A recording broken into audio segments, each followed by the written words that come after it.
OC sir আমাকে বলে, আপনি কি সেই মাল, আপনি ইবলিস, এরকম আমাকে ধিক্কারজনক কথা বলে। মামলা এই থানায় দেশে রেকর্ড করতে বলছে, কিন্তু এইখানে রেকর্ড হয় না। আমি তারপর ওসি স্যারকে ফোন দিছি, ওসি স্যার আমার ফোন রিসিভ করে না। তখন আমি থানায় আসি, আসার পর ওসি স্যার আমাকে বলে, আপনি কি সেই মাল, আপনি ইবলিস, এরকম আমাকে ধিক্কারজনক কথা বলে। তারপর আমার এই আসামি, 1 নম্বর আসামি, আমাকে আজকের হামলা করছে। আমি বাসা থেকে বের হয়েছি থানায় আসার জন্য, তখন আমাকে মারধর করছে অত্যধিক পরিমাণে। আমার বাচ্চার গায়ে আঘাত লাগছে এবং আমার মাথায় আঘাত লাগছে, না আমাকে খাড়া লাথি মারছে এবং আমি অবরুদ্ধ ছিলাম। আমাকে লড়াইয়ে নেছে কৃষি ব্যাংক পর্যন্ত, কৃষি ব্যাংকের উপর উঠছি এবং বলছে তুই নাম পারলে। আমি তখন আর নামতে পারি না। আমি এখন আবার ওসি স্যারের কাছে আসছি, ওসি স্যার কোনো কারণে আমি এখন মাথা যন্ত্রণা, আমার শরীরে অনেক খুবই খারাপ অবস্থা।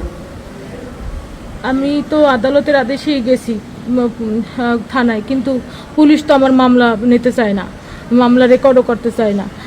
এবং ওসি স্যার সবসময় তাদের পক্ষে কথা বলে, সবসময় বলে যে আপনি কেন ওই মামলা করছেন, এরকম বললে আমাকে হুমকি দেয়, আমাকে সবসময় হুমকি দেয়। আমি আমার ঘটনা ঘটছে গত মাসের 9 তারিখ। মামলা আমি করছি, কিন্তু এখন পর্যন্ত আমার আসামিরা বাহিরে, আসামিরা আমার বাসার সামনে সবসময় চলাফেরা করে এবং আমাকে হত্যার হুমকি দেয়।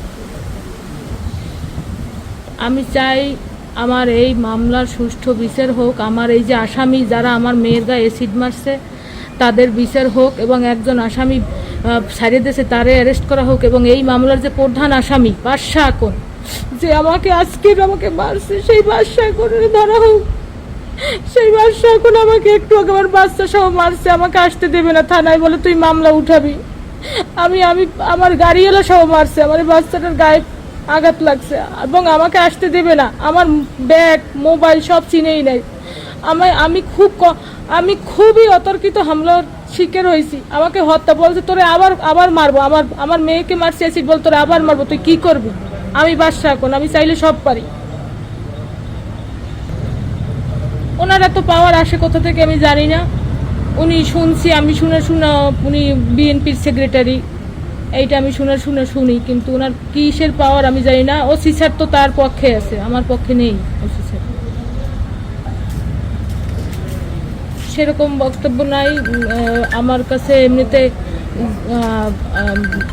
তারা টাকা চাইছে, বলছে এইসব কাজ টাকা দিতে হয়, সেরকম কথা আমার কাছে আছে। ওসি স্যার আমাকে বলে, আপনি কি সেই মাল, আপনি ইবলিস, এরকম আমাকে ধিক্কারজনক কথা বলে।